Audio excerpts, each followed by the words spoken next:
হঠাৎ করে একটা আমরা পিকনিক করে নিলাম। আর পিকনিকটা করেছিলাম আমার মেজ দিদির বাড়িতে।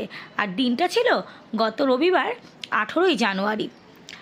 তো যাই হোক, বাচ্চাদের নিয়ে চলে গেলাম ভর দুপুরবেলা। তখন প্রায় 1:30-2 বাজতে যায়। তো রাস্তায় যাওয়ার পথে একটু বাজারও করে নিয়েছিলাম। তো দেখো, দিদির এই ঘরটা নতুন ঘর, সেরকমভাবে ও মানে এখানে থাকে না, মাঝে মধ্যে যাতায়াত করে। তো আমরাও এখানে এসে মাঝে মধ্যে পিকনিক টিকনিক করি।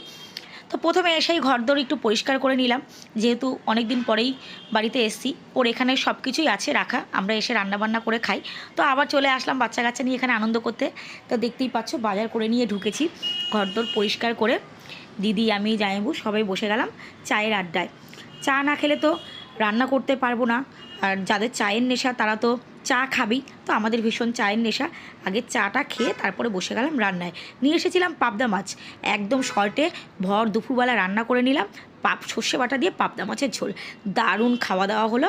আর রাতের ভিডিওটা তোমাদের সাথে পরে